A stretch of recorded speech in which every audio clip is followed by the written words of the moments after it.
ഈ വീഡിയോയിൽ middle east update ആണ്. അപ്പോൾ ഇന്ന് വെള്ളിയാഴ്ചത്തെ ജുമാ പ്രാർത്ഥനയ്ക്ക് ആയത്തുൽ ഖമനേയി പൊതുവിൽ സാധാരണ പങ്കെടുക്കുന്ന സ്ഥലത്ത് എത്തിയില്ല. അതുപോലെ ഈ പറഞ്ഞിരുന്ന റാലി, ആ റാലിയിലും ഇസ്ലാമിക് റെവല്യൂഷൻ ഓഫ് ഇറാൻ അതിൻ്റെ സംഘാടക പ്രവർത്തകർ, ആ ഒരു IRGC റെജിമിൻ്റെ കുറച്ച് ആൾക്കാരുണ്ട്.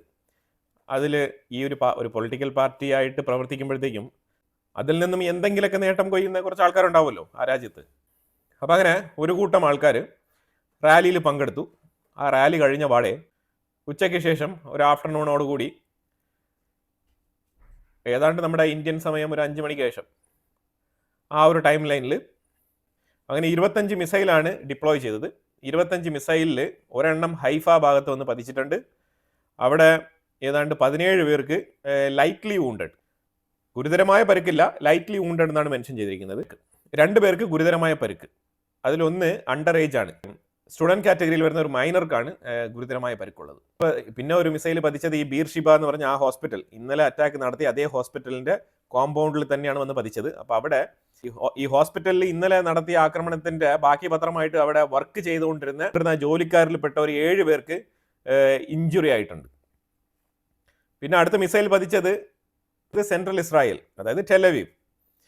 അവിടെയും ഒരു സ്ട്രീറ്റിലാണ് വന്ന് വീണത്, നടു റോഡിലാണ്, സ്ട്രീറ്റിലാണ് വന്ന് വീണത്. അപ്പോൾ അതുകൊണ്ട് അവിടെയും ഇത് കൂടാതെ സതേൺ ഇസ്രായേലിലും സെൻട്രൽ ഇസ്രായേലിലും മിസൈൽ പതിച്ചിട്ടുണ്ട്. പക്ഷേ ആർക്കും തന്നെ പരിക്കില്ല. അപ്പോൾ ഇതാണ് ഇന്നത്തെ ഒരു വെടിക്കെട്ട് ഇറാൻ നടത്തിയത്. ഇപ്പോൾ ഇറാൻ ഇതിൽ പറയുന്ന ന്യായം എന്ന് പറഞ്ഞാൽ, ഇസ്രായേൽ ഇന്നലെ രാത്രി തലങ്ങും വിലങ്ങും ആക്രമണം നടത്തി. ഏതാണ്ട് 30ഓളം ഇസ്ലാമിക് റെവല്യൂഷണറി ഗാർഡ് എന്ന് പറഞ്ഞ IRGCയിൽപ്പെട്ട ഉദ്യോഗസ്ഥർ കൊല്ലപ്പെട്ടിട്ടുണ്ട്. 30 പേരെന്നാണ് പറയുന്നത്. പിന്നെ ഈ ആയത്തുൽ ഖമനേയി താമസിച്ചിരുന്ന ബങ്കറിന്റെ ഉള്ളിൽ ആക്രമണം നടത്തിയിട്ടുണ്ട്. പക്ഷെ അവിടെ ആയത്തുൽ ഖമനേയി ഉണ്ടോ ഇല്ലയോ എന്നുള്ളത് ഇതുവരെ, ഈ മൊമെന്റ് വരെ പുറത്ത് ആ ഒരു വാർത്ത വന്നിട്ടില്ല. അപ്പം അത് ഹൈലി സെക്യൂർഡ് ആയിട്ട് ഇനിയിപ്പം ഇറാന്റെ ഉള്ളിൽ ഉണ്ടോ ഇല്ലെങ്കിൽ പുറത്ത് പോയോ എന്നുള്ള രീതിയിലുള്ള ചർച്ചകളൊക്കെ നടക്കുന്നുണ്ട്. പക്ഷേ എൻ്റെ ഒരു നിഗമനം എന്ന് പറഞ്ഞാൽ ആയത്തുൽ ഖമനേയി ഇറാൻ വിട്ട് പുറത്ത് പോകാനുള്ള സാധ്യത വളരെ കുറവാണ്. കാരണം ആയത്തുൽ ഖമനേയി ഇറാൻ വിട്ട് പുറത്ത് പോകുന്നുവെങ്കിൽ പിന്നെ അവിടെ ഇറാൻ തീർന്ന്, IRGC കൊലാപ്സ്ഡ്, അങ്ങനെയാണ്. പിന്നെ ഈ യുദ്ധത്തിന്റെ ആവശ്യമില്ല, അങ്ങനെ വേണം മനസ്സിലാക്കാൻ. അപ്പോൾ അതുകൊണ്ട് ആയത്തുൽ ഖമനേയി ഇറാന്റെ ഉള്ളിൽ തന്നെ ഉണ്ട്, പുറത്തൊന്നും പോയിട്ടില്ല.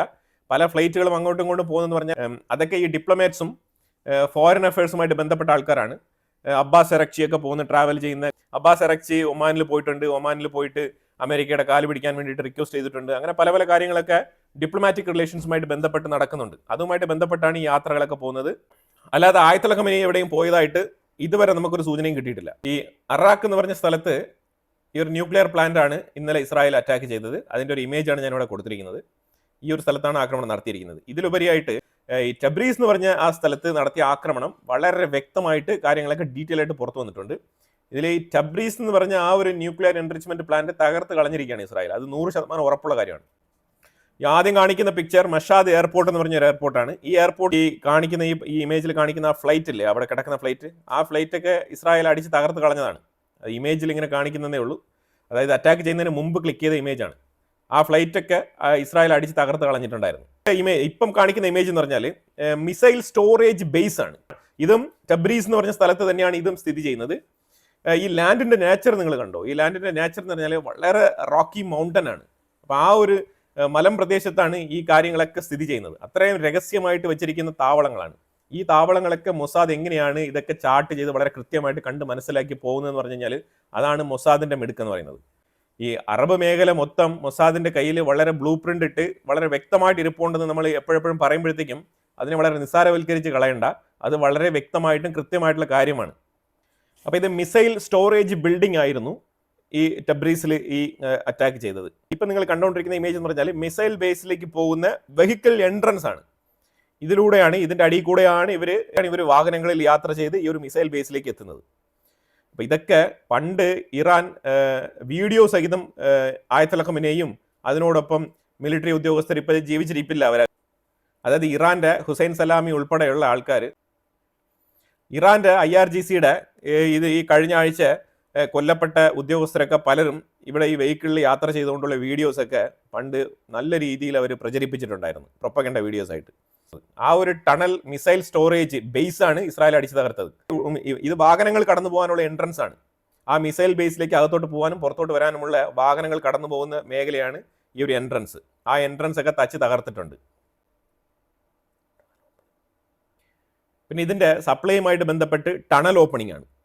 ടണൽ ഓപ്പണിങ്ങിലൂടെ ഇവർ സഞ്ചരിക്കുന്നുണ്ട്. അതായത് tunnel opening to Tabriz missile base.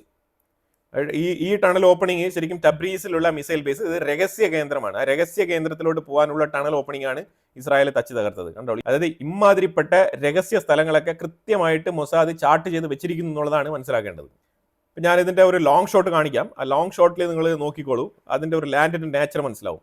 അത് ഇത്രയും ഹാർഡ് റോക്ക് ആയിട്ടുള്ള ഒരു മൗണ്ടൻ ആണിത്. ഇതിൻ്റെ ഉള്ളിലാണ് ഇവർ മീറ്റർ കണക്കിൽ താഴ്ചയിൽ ഈ രീതിയിലുള്ള യുറേനിയം എൻറിച്ച്മെൻറ്റ് ഫാക്ടറിയൊക്കെ പണിത് വെച്ചിരിക്കുന്നത്. അപ്പോൾ ഇത് തച്ച് തകർക്കുക എന്ന് പറഞ്ഞാൽ ചില്ലറ കാര്യമല്ല. ഇസ്രായേൽ എടുത്തിരിക്കുന്ന ടാസ്ക് എന്ന് പറഞ്ഞാൽ വളരെ വലിയ ടാസ്ക്കാണ്. അത് നമ്മളിങ്ങനെ വെറുതെ ഇങ്ങനെ വാർത്തയിൽ നിന്ന് പറയുന്ന പോലെ അത്ര എളുപ്പമല്ല അത്. ഇസ്രായേൽ വീണ്ടും വീണ്ടും റിപ്പീറ്റഡ് ആയിട്ട് ഒരേ സ്ഥലത്ത് തന്നെ ചെന്ന് ബോംബ് ഇടുന്നതിൻ്റെ ഒരു റീസൺ എന്ന് പറഞ്ഞാൽ ഇതാണ്. ഇപ്പോൾ ഇന്ന് ഇടുമ്പോഴത്തേക്കും ഒരു 100 മീറ്റർ സ്പേസ് കിട്ടും. പിന്നെ ആ 100 മീറ്റർ സ്പേസ് കിട്ടിയതിൽ വീണ്ടും കൊണ്ടിടുക, അപ്പോൾ ഒരു 200 മീറ്റർ കിട്ടും. ഇങ്ങനെ 2-3 മൾട്ടിപ്പിൾ അറ്റാക്ക് നടത്തിയിട്ടാണ് ഒരു അണ്ടർഗ്രൗണ്ട് ന്യൂക്ലിയർ സ്റ്റേഷൻ ആയിക്കോട്ടെ, മിസൈൽ ബേസ് ആയിക്കോട്ടെ, എല്ലാം തന്നെ ഇസ്രായേൽ തകർത്തുകൊണ്ടിരിക്കുന്നത്. കാരണം ഇറാനെ സംബന്ധിച്ചിടത്തോളം എല്ലാം അണ്ടർഗ്രൗണ്ട് ആണ്, ഒന്നും തന്നെ മുകളിൽ നമുക്ക് കാണാൻ കഴിയില്ല. അപ്പോൾ അത്രമാത്രം റിസ്ക് ആണ്. അത് കൃത്യമായിട്ട് ആക്യുറേറ്റ് ആയിട്ട് പ്രിസൈസ് അറ്റാക്ക് നടത്തി ഇസ്രായേൽ അത് പൊട്ടിച്ച് കളയുന്നെങ്കിൽ അത് ശരിക്കും പറഞ്ഞാൽ ഹൈലി എഫിഷ്യൻറ്റ് ഓപ്പറേഷൻ നടത്തുന്ന ഒരു ടീമിന് മാത്രമേ അത് ചെയ്യാൻ കഴിയൂ. പിന്നെ ശരിക്കും പറഞ്ഞാൽ Iran running out of missiles. ഇറാനിൽ മിസൈലുകളുടെ ഷോർട്ടേജ് ഉണ്ട്, അത് വാസ്തവമായിട്ടുള്ള കാര്യമാണ്. പക്ഷേ നേരെ തിരിച്ച് എല്ലാവരും ഇസ്രായേലിൽ മിസൈലിൻ്റെ ഷോർട്ടേജ് ഉണ്ട്, ഇസ്രായേലിൽ ഇൻ്റർസെപ്റ്റേഴ്സിൻ്റെ ഷോർട്ടേജ് ഉണ്ട്, ഇങ്ങനെയൊക്കെയാണ് പറഞ്ഞു പരത്തുന്നത്. ഇസ്രായേലിന് ആയുധങ്ങൾ എവിടെ നിന്ന് വരുന്നു എന്നുള്ളതൊക്കെ എല്ലാവർക്കും അറിയാവുന്ന കാര്യമാണ്. അപ്പോൾ അതൊക്കെ ഒരു ഫോൺ കോളിൽ എത്തുന്ന കാര്യങ്ങളാണ്. അപ്പോൾ അതുമായിട്ട് ബന്ധപ്പെട്ട് കൂടുതൽ വറി ചെയ്തുള്ള വാർത്തകളാണ് പുറത്ത് കാണാൻ കഴിയുന്നത്. പക്ഷേ ഇറാനിലാണ് ശരിക്കും പറഞ്ഞാൽ മിസൈലിൻ്റെ ഷോർട്ടേജ് ഉള്ളത്. ഇറാൻ ഇന്ന് ഉച്ചയ്ക്ക് ശേഷം 25 മിസൈലാണ് വിട്ടത്. ഈ 25 പ്രൊജക്ടൈൽസ് അവർക്ക് ചെയ്യാൻ പറ്റുന്നുള്ളൂ. അവരുടെ കയ്യിൽ 20,000 മിസൈലില്ലേ, ഒരു 1000-2000 അങ്ങ് വിട്ടുകൂടെ? ആ രീതിയിൽ എന്തുകൊണ്ട് ഇറാൻ ചിന്തിക്കുന്നില്ല എന്ന് പറഞ്ഞാൽ ഇതിൻ്റെ യഥാർത്ഥ റീസൺ എന്ന് പറഞ്ഞാൽ അവരുടെ അടുത്ത് മിസൈൽ ഷോർട്ടേജ് ആണ്. കാരണം അവർക്ക് കുറച്ച് ലെങ്ത് ആയിട്ട്, അതായത് ഈ ഒരു യുദ്ധം കുറച്ച് നീണ്ടു പോകുന്നുവെങ്കിൽ, ഇതിൽ ആരും തന്നെ ഇടപെട്ട് ഇതിനൊരു പീസ് ട്രീറ്റിയോ അല്ലെങ്കിൽ ഒരു സീസ് ഫയറോ ഒന്നും ഉണ്ടാക്കുന്നില്ല എന്നുണ്ടെങ്കിൽ ഈ യുദ്ധം പിടിച്ചു നിൽക്കണം. അപ്പോൾ കുറേ നാൾ അവരുടെ കയ്യിൽ ഒരു സ്റ്റോക്ക് വേണം. ആ സ്റ്റോക്കിന് വേണ്ടിയിട്ടാണ് അവർ 25, 30, 35 എന്നുള്ള രീതിയിൽ ഇങ്ങനെ വിട്ടുകൊണ്ടിരിക്കുന്നത്. ടാർഗറ്റഡ് ആയിട്ടുള്ള പ്രിസൈസ് അറ്റാക്ക് അല്ല നടത്തുന്നത്. അവർ ജസ്റ്റ് മിസൈൽ അങ്ങ് വിടുകയാണ്, ഇസ്രായേലിൽ എവിടെയെങ്കിലും പോയി പതിക്കട്ടെ എന്ന് പറഞ്ഞിട്ട്. അത് തന്നെയാണ് നമുക്ക് മനസ്സിലാക്കാൻ പറ്റുന്നത്. കാരണം ഈ ബീർഷിവ എന്ന് പറഞ്ഞ ഹോസ്പിറ്റലിൽ വീണ്ടും, അതായത് ആ സ്ഥലത്ത് ആക്രമണം നടത്തി, അവിടെ ഇപ്പോൾ ഒന്നുമില്ല, പിന്നെ അതേ ഹോസ്പിറ്റലിൽ വീണ്ടും ആക്ച്വലി ഫസ്റ്റ് ഇവർ ഈ സൊറൂക്ക ഹോസ്പിറ്റൽ എന്ന് പറഞ്ഞാൽ ബീർഷിവയിൽ ആക്രമണം നടത്തിയപ്പോൾ തന്നെ അവിടുത്തെ പേഷ്യൻസിനെ എല്ലാം അവർ ബങ്കറിലേക്ക് ഷിഫ്റ്റ് ചെയ്തിട്ടുണ്ടായിരുന്നു, അണ്ടർഗ്രൗണ്ട് ബങ്കറിലേക്ക് ഷിഫ്റ്റ് ചെയ്തിട്ടുണ്ടായിരുന്നു. അതുകൊണ്ടാണ് ഈ കാഷ്വാലിറ്റിയൊക്കെ ഇത്രയും കുറഞ്ഞത്. പ്രോപ്പർട്ടി ലോസ് ആണ് അതിൽ ഏറ്റവും കൂടുതലായിട്ട് ഹൈലൈറ്റ് ചെയ്യപ്പെടുന്നത്. ബാക്കി പേഷ്യൻസിനെല്ലാം തന്നെ അവർ ഓൾറെഡി തന്നെ ഈ മിസൈൽ ഹിറ്റ് ചെയ്ത ആ ഫ്ലോറിലുള്ള ആൾക്കാരെല്ലാം തന്നെ അവർ ബങ്കറിലേക്ക് ഓൾറെഡി തന്നെ ഷിഫ്റ്റ് ചെയ്തിട്ടുണ്ടായിരുന്നു. അത് ജസ്റ്റ് ആ പ്രീവിയസ് ഡേ ആണ് അവർ ഷിഫ്റ്റ് ചെയ്തത്. അതായത് വീണ്ടും ഒരിക്കൽ അറ്റാക്ക് ചെയ്ത് നശിപ്പിച്ച സ്ഥലത്ത് വീണ്ടും ഒരു ബോംബ് കൊണ്ടിടുവോ? ജസ്റ്റ് വാരിക്കൂട്ടി അങ്ങ് വിടുകയാണ്. എന്തെങ്കിലുമൊക്കെ എവിടെയെങ്കിലൊക്കെ കൊണ്ട് 10 പേര് ചത്താലും കുഴപ്പമില്ല എന്നുള്ള രീതിയിൽ ജസ്റ്റ് വിടുകയാണ്. അതാണ് ചെയ്തുകൊണ്ടിരിക്കുന്നത്. ഇപ്പോൾ 1500 താഴെയാണ് അവരുടെ സ്റ്റോക്ക് പൈൽ എന്ന് പറയപ്പെടുന്നത്. അപ്പോൾ അത് തന്നെ ഇപ്പം ഏകദേശം അവർ കുറച്ചായിട്ട് മിസൈൽസ് വിട്ടുകൊണ്ടിരിക്കുകയും, അപ്പോൾ ഈ ഒരു ക്വാണ്ടിറ്റിയിൽ നിന്നും ഡെയിലി കുറച്ച് മിസൈൽസ് അവർ വിടുന്നുണ്ട്. അപ്പോൾ അതുകൊണ്ട് തന്നെ കുറച്ചായിട്ട് കുറഞ്ഞു വരികയാണ്. ഈ ഒരു സാഹചര്യത്തിൽ ഇസ്രായേൽ വേറൊരു പണിയും ചെയ്യുന്നുണ്ട്. ഇസ്രായേൽ ചെയ്യുന്ന പണി എന്ന് പറഞ്ഞാൽ 100 മുതൽ 200 മിസൈൽ ലോഞ്ചേഴ്സ് ആണ് അവരുടെ കയ്യിലുള്ളത്. അതായത് ഈ മിസൈൽ എന്ന് പറഞ്ഞാൽ ഈ മിസൈൽ എടുത്ത് ആ ലോഞ്ചർ വെഹിക്കിൾ വെച്ചിട്ട് കൃത്യമായ ലൊക്കേഷനിൽ കൊണ്ട് നിർത്തിയിട്ട് സീക്രട്ട് ഏരിയയിൽ കൊണ്ട് നിർത്തിയിട്ടാണ് ഇവർ മിസൈൽ ലോഞ്ച് ചെയ്യുന്നത്. അപ്പോൾ 25 മിസൈൽ ലോഞ്ച് ചെയ്യണമെന്നുണ്ടെങ്കിൽ 25 വണ്ടികൾ അറേഞ്ച് ചെയ്തുകൊണ്ട് നിർത്തണം, മിസൈൽ ലോഞ്ചേഴ്സ്. അപ്പോൾ അങ്ങനെ 25 ലോഞ്ചേഴ്സ് നിർത്തിക്കൊണ്ടാണ് ഇത് ഡിപ്ലോയ് ചെയ്യാൻ പറ്റുന്നത്. അപ്പോൾ അങ്ങനെ അവരുടെ കയ്യിലുള്ളത് 100 മുതൽ 200 ലോഞ്ചർ വെഹിക്കിൾസ് ആണ് അവരുടെ കയ്യിൽ ഉള്ളത് എന്നാണ് മനസ്സിലാക്കാൻ പറ്റുന്നത്. അതാണ് മൊസാദ് പറഞ്ഞിരിക്കുന്നത്. അപ്പോൾ അതിൽ ഏകദേശം ഒരു 50% ഇതുവരെ ഇസ്രായേൽ അറ്റാക്ക് ചെയ്ത് കളഞ്ഞിട്ടുണ്ട്. ഇനിയിപ്പം ഒരു 2-3 ആഴ്ച, മാക്സിമം ഒരു 3 വീക്സിനുള്ളിൽ, 2 വീക്സ് എന്നാണ് ഇസ്രായേൽ പറഞ്ഞിരിക്കുന്നതെങ്കിലും 3 ആഴ്ചയ്ക്കുള്ളിൽ ഈ ബാക്കിയുള്ള മിസൈൽ ലോഞ്ചേഴ്സിനെയും ടാർഗറ്റ് ചെയ്ത് പ്രിസൈസ് ആയിട്ട് അറ്റാക്ക് ചെയ്യും എന്നാണ് ഇസ്രായേൽ പറഞ്ഞിരിക്കുന്നത്. അപ്പോൾ ഇതുകൊണ്ട് എന്താണ് ലക്ഷ്യമിടുന്നത് പറഞ്ഞാൽ അവരുടെ കയ്യിൽ മിസൈൽ ഉണ്ടാവും, പക്ഷേ മിസൈൽ ലോഞ്ചേഴ്സ് ഉണ്ടാവില്ല. അപ്പോൾ മിസൈൽ അവിടെ വെച്ചിട്ട് മിണ്ടാതിരിക്കാം. ഇതിനാണ് ഇസ്രായേൽ ശ്രമിക്കുന്നത്. ഇസ്രായേലിൻ്റെ ഉള്ളിലേക്ക് വരുന്ന ഒരു മിസൈൽ ആക്രമണം താരതമ്യേന കുറഞ്ഞുകൊണ്ട് പോകും. അതാണ് നമുക്കിപ്പോൾ മനസ്സിലാക്കാൻ പറ്റുന്നത്. ആ രീതിയിലുള്ള ഒരു ഡിഫൻസ് സ്ട്രാറ്റജി ഇസ്രായേൽ എടുക്കുന്നുണ്ട്. ഇസ്രായേൽ ഡെയിലി ഫ്ലൈറ്റിൽ എണ്ണയിട്ട് 1500 കിലോമീറ്റർ പോയിട്ട് സ്ട്രാറ്റജിക്കായിട്ട് അറ്റാക്ക് ചെയ്യുന്നത് വേറൊന്നും കൊണ്ടല്ല, ഈ രീതിയിൽപ്പെട്ട ചില കാര്യങ്ങളും കൂടെ ചെയ്യാൻ വേണ്ടിയിട്ടാണ്. അത്രത്തോളം ഇറാന്റെ ഭാഗത്തുനിന്ന് ഇസ്രായേലിലോട്ട് വരുന്ന മിസൈലുകളുടെ എണ്ണത്തിൽ കുറവുണ്ടാവും.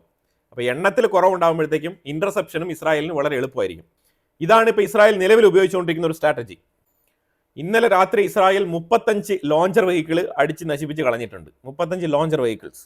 ഇസ്രായേൽ ടിൽ യെസ്റ്റർഡേ, ഇന്നലെ വരെ ഇറാന്റെ ഉള്ളിൽ നടത്തിയ ആക്രമണത്തിൽ 650-ലധികം ആൾക്കാർ കൊല്ലപ്പെട്ടു എന്നാണ് വാർത്ത വരുന്നത്. 2035 പേര് ഹെവിലി ഇഞ്ചൂർഡാണ്. 2035 പേര് ഹെവിലി ഇഞ്ചൂർഡാണ്.